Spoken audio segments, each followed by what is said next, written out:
തലസ്ഥാനത്തെ ഏറ്റവും പുതിയ വാർത്തകളുമായി പ്രശാന്ത് ശങ്കരമംഗലത്ത് ചേരുകയാണ്. ഈ തലസ്ഥാനം എന്ന് കേൾക്കുമ്പോൾ തന്നെ ട്രാവൻകൂർ ടൈറ്റാനിയം ഓർമ്മ വന്ന ഒരു കാലമുണ്ടായിരുന്നു. അത് കായിക മേഖലയിലായി കഴിഞ്ഞാലും മറ്റ് വ്യാവസായിക മേഖലയിലായി കഴിഞ്ഞാലും കേരളത്തിൻ്റെ ഒരു അഭിമാനമായിരുന്നു ട്രാവൻകൂർ ടൈറ്റാനിയം. ഇത് ഇപ്പോഴും ലോക നിലവാരത്തിൽ തന്നെയാണ് എന്നുള്ള അവകാശവാദമാണ് ഇടതുപക്ഷ സർക്കാർ മുന്നോട്ട് വെക്കുന്നത്. പക്ഷേ അങ്ങനെയല്ല യാഥാർത്ഥ്യമെന്ന് തന്നെയാണ് അവിടുത്തെ ജീവനക്കാർ അടക്കം പറയുന്നത്. അതായത് ലോകോത്തര നിലവാരത്തിലേക്ക് ഉയർത്തിയെന്ന സർക്കാരിനെയും CPM-ന്റെയും വാദം ഓരോന്നായി പൊളിയുകയാണ്. ട്രാവൻകൂർ ടൈറ്റാനിയം പ്രൊജക്ട് ലിമിറ്റഡിൽ ഗുരുതര പ്രതിസന്ധിയെന്ന് അവിടുത്തെ ജീവനക്കാർ തന്നെയാണ് സാക്ഷ്യപ്പെടുത്തുന്നത്. അസംസ്കൃത വസ്തുക്കൾ വാങ്ങുന്നതിന് പണമില്ലാത്തതിനാൽ ഉൽപ്പാദനം പൂർണ്ണമായും നിലച്ചു. ജീവനക്കാർക്ക് ശമ്പളവും ആനുകൂല്യങ്ങളും മുടങ്ങിയിട്ട് മാസങ്ങളായെന്ന പരാതി. ഇടത് നേതാവ് TTP ചെയർമാനായി ചുമതലയേറ്റെടുത്തതോടെ ടൈറ്റാനിയം കുഴികുത്തി മീൻ വളർത്തൽ ആരംഭിച്ചെന്നും ജീവനക്കാരുടെ പരാതി. ഇങ്ങനെ ഗതികേടിന്റെ ഒരു പാരമ്യത്തിൽ എത്തിയിരിക്കുകയാണ് ഈ ടൈറ്റാനിയം എന്ന് പറയുന്നിരിക്കുന്നതിലും പ്രശാന്ത് ശങ്കരമംഗലത്ത് ചിരിക്കുകയാണ്. പ്രശാന്ത്, ഈ ടൈറ്റാനിയം എന്ന് കേൾക്കുമ്പോൾ തന്നെ കേരളത്തിന്റെ ഒരു അഭിമാന സ്തംഭമായി ഉയർന്ന ഒരു കാലഘട്ടം ഉണ്ടായിരുന്നു. ടൈറ്റാനിയം കേരളത്തിന്റെ എല്ലാ തരത്തിലും അഭിമാനത്തിന്റെ മറ്റൊരു അടയാളം തന്നെയായിരുന്നു. പക്ഷേ അത്തരത്തിലുള്ള ഒരു വ്യാവസായിക മേഖല ഈ ഇടതുപക്ഷ ഭരണത്തിൻ്റെ കീഴിൽ എത്രത്തോളം ഇല്ലാതായിക്കൊണ്ടിരിക്കുന്നു എന്നുള്ള നിർസാക്ഷ്യമാണ് അവിടുത്തെ ജീവനക്കാർ തന്നെ പങ്കുവെക്കുന്നത്, അല്ലേ?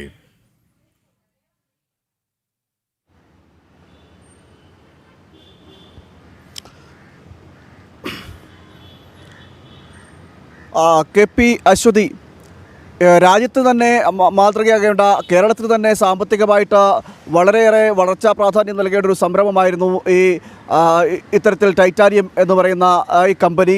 ആ കമ്പനിയിലാണ് ടൈറ്റാനിയം പ്രോജക്റ്റ് ലിമിറ്റഡ്. അവിടെയാണ് ഇത്തരത്തിൽ അഴിമതിയുടെ കൂത്തരങ്ങായി മാറിയിരിക്കുന്നു എന്ന വാർത്തകൾ പുറത്തു വരുന്നത്. കഴിഞ്ഞ കുറച്ച് ദിവസങ്ങൾക്ക് മുമ്പ്, അതായത് ഈ തെരഞ്ഞെടുപ്പുമോട് അടുത്ത് നിൽക്കുന്ന സമയത്താണ് ദേശാഭിമാനിയിൽ ഒരു പരസ്യം വരുന്നത്. ഇത്തരത്തിൽ ടൈറ്റാനിയം പ്രോജക്റ്റ് ലിമിറ്റഡിനെ ലോകോത്തര മാതൃകയാക്കി ഉയർത്തി, അല്ലെങ്കിൽ ലോകോത്തര മാതൃകയായി മാറി എന്നതടക്കമുള്ള കാര്യങ്ങൾ പറഞ്ഞുകൊണ്ട് വികസനത്തിൻ്റെ പെരുമഴയാണ് ടൈറ്റാനിയത്തിലുള്ളത്, ട്രാവൻകൂർ ടൈറ്റാനിയത്തിലുള്ളത് എന്നതടക്കമുള്ള കാര്യങ്ങൾ പറഞ്ഞുകൊണ്ടൊരു വാർത്തയുണ്ടായിരുന്നു. ഇതിനെ അടക്കം ഖണ്ഡിച്ചുകൊണ്ടാണ് ഇപ്പോൾ ഈ ടൈറ്റാനിയത്തിലെ തന്നെ ജീവനക്കാർ രംഗത്തെത്തിയിരിക്കുന്നത്. ഇതെല്ലാം അസത്യപ്രചരണങ്ങളാണ് എന്നാണ് പറയുന്നത്. തെറ്റായ വാർത്തകളാണ് ദേശാഭിമാനി നൽകിയത് എന്നതടക്കമുള്ള കാര്യങ്ങളാണ് ഇപ്പോൾ അവിടുത്തെ ഈ ടൈറ്റാനിയത്തിൽ തന്നെ ഒരു വിഭാഗം ആരോപിക്കുന്നത്. അതായത് ടൈറ്റാനിയം ഫാക്ടറിയെ പൂർണ്ണമായും നശിപ്പിക്കുന്ന നിലയിലേക്ക് എത്തി എന്നാണ് ഇവർ ആരോപിക്കുന്നത്. മാത്രമല്ല, യാതൊരുവിധ പ്രോഡക്റ്റുകളും അവിടെ ഉൽപ്പാദിപ്പിക്കുന്നില്ല. വലിയ രീതിയിൽ സാമ്പത്തികമായിട്ട് ലാഭം കൊണ്ടുവരേണ്ട ആ കമ്പനി തന്നെ ഇല്ലാതാകുന്ന ഒരു നിലയിലേക്ക് എത്തി എന്നതടക്കമുള്ള കാര്യങ്ങളാണ് പറയുന്നത്. അതായത് ഇതിൻ്റെയൊക്കെ കാരണം ഇവർ പറയുന്നത് ഈ രാഷ്ട്രീയ നിയമനം എന്ന നിലയിൽ ഈ ടൈറ്റാനിയത്തിൻ്റെ ട്രാവൻകൂർ ടൈറ്റാനിയം പ്രോജക്റ്റ് ലിമിറ്റഡിൻ്റെ ചെയർമാൻ സ്ഥാനത്തേക്ക് ഒരു രാഷ്ട്രീയ നിയമനം ഉണ്ടാകുന്നു. ആ രാഷ്ട്രീയ നിയമനം ഉണ്ടായതോടുകൂടി തന്നെയാണ് MA റഷീദ് എന്ന ഒരു രാഷ്ട്രീയക്കാരനെ ഇതിൻ്റെ ചെയർമാനായി നിയോഗിക്കുന്നത്. അന്ന് മുതലാണ് ഇത്തരത്തിൽ ഈ ടൈറ്റാനിയത്തിൽ ഇത്തരത്തിലുള്ള അവസ്ഥ രൂപപ്പെടുന്നതെന്നാണ് പറയുന്നത്. അതായത് പല പദ്ധതികളും നടപ്പിലാക്കിക്കൊണ്ട് അതിൽ സാമ്പത്തിക ലാഭം ഉണ്ടാകേണ്ട സ്ഥാനത്ത് ടൈറ്റാനിയത്തിൻ്റെ ആ ക്യാമ്പസ് മുഴുവനും, അതായത് ടൈറ്റാനിയത്തിൻ്റെ പരിസരം മുഴുവനും അവിടെ കൃഷിക്കായിട്ട് ഉപയോഗിക്കുകയും മീൻ വളത്തിനായി ഉപയോഗിക്കുകയും ചെയ്തു. ഇതോടുകൂടി തന്നെ ജീവനക്കാരെ കൊണ്ട് കൃഷി ചെയ്യിപ്പിക്കുകയും മീൻ വളർത്തുകയും ചെയ്തു എന്ന അടക്കമുള്ള ഗുരുതരമായിട്ടുള്ള ആരോപണങ്ങളാണ് ഇവർ ഉന്നയിക്കുന്നത്. ഇതൊക്കെ കൊണ്ടാണ് ടൈറ്റാനിയം ഫാക്ടറി പൂർണ്ണമായും അടച്ചുപൂട്ടലിൻ്റെ വക്കിലേക്ക് എത്തിയത്. പുതിയതായിട്ട് ഒരു പ്രോജക്റ്റുകളും ഇതുവരെ ആരംഭിച്ചിട്ടില്ല. അറ്റകുറ്റപ്പണികൾ, അതിൻ്റെ മെയിൻ്റനൻസ് വർക്കുകൾ നടത്താത്തതായതോടുകൂടി തന്നെ പൈപ്പ് ലൈൻ അടക്കം പൊട്ടി അത് കടലിലേക്ക് ഒലിച്ചിറങ്ങുന്ന ഒരു സാഹചര്യമൊക്കെ ഉണ്ടായിരുന്നു. ഇങ്ങനെ കമ്പനി ഒന്നാകെ നഷ്ടത്തിൽ നിന്നും നഷ്ടത്തിലേക്ക് കൂപ്പുകുത്തുന്ന അവസ്ഥയാണ് ഉണ്ടാകുന്നത്. ആ നഷ്ടത്തിൽ നിന്നും നഷ്ടത്തിലേക്ക് കൂപ്പുകുത്തുമ്പോഴാണ് ദേശാഭിമാനിയും സംസ്ഥാന സർക്കാരും അതോടൊപ്പം തന്നെ CPM അവകാശപ്പെടുന്നത് ടൈറ്റാനിയം ഫാക്ടറിയെ ലോകോത്തര നിലവാരത്തിലേക്ക് എത്തിച്ചു എന്നത്. മാത്രമല്ല, മറ്റൊരു കാര്യമെന്ന് പറയുന്നത് ഈ കമ്പനിയിൽ ജോലി ചെയ്യുന്നവരുടെ ശമ്പളം മുടങ്ങിയിട്ട് നാളുകളായിരിക്കുന്നു, മാസങ്ങളായിരിക്കുന്നു, PF ലഭിക്കുന്നില്ല, മറ്റ് ആനുകൂല്യങ്ങൾ ലഭിക്കുന്നില്ല. ഈ ആനുകൂല്യങ്ങളെല്ലാം മുടങ്ങിക്കിടക്കുന്ന ഒരു സാഹചര്യമാണ് നിലവിലുള്ളത്.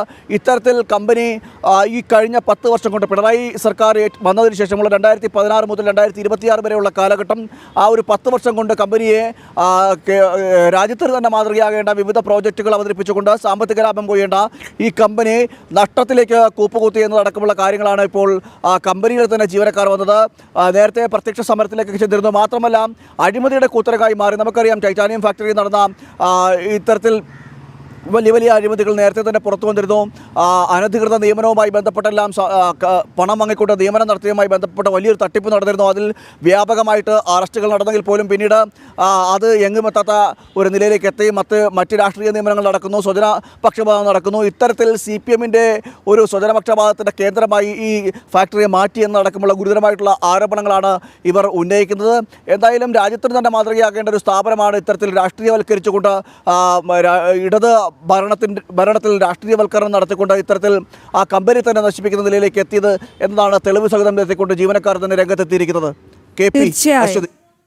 ഏതായാലും ഈ പറഞ്ഞതുപോലെ തന്നെ ജീവനക്കാർ തന്നെയാണ് ഇത്തരത്തിലുള്ള ആ ഒരു യാഥാർത്ഥ്യം. കാരണം ജീവനക്കാർക്ക് കള്ളം പറയേണ്ട കാര്യമില്ല. കാരണം അവർ ദിനദിനം കണ്ട് അറിയുന്ന കാര്യങ്ങളാണ് അവർക്ക് യാഥാർത്ഥ്യം. കാരണം മാസങ്ങളായി ഈ ശമ്പളം ലഭിച്ചിട്ട് അല്ലേ? കാരണം ഒന്നാമത് ഈ അനുദിനം ഈ ജീവിത ചെലവുകൾ വർദ്ധിച്ചു വരുന്ന ഒരു സാഹചര്യത്തിൽ ഓരോ ദിവസം വരുമാനം കിട്ടിയാൽ പോലും അല്ലെങ്കിൽ അത്തരത്തിൽ തള്ളി നീക്കാൻ എല്ലാവരും പ്രയാസപ്പെടുന്ന ഒരു കാലത്താണ് മാസങ്ങളായി മറ്റൊരു കാര്യം ശ്രദ്ധിച്ചു. അതായത് ഈ ടൈറ്റാനിയത്തെ ലോകോത്തര നിലവാരത്തിൽ ഉയർത്തിയെന്നാണ് ഇവരുടെയൊക്കെ അവകാശവാദങ്ങൾ.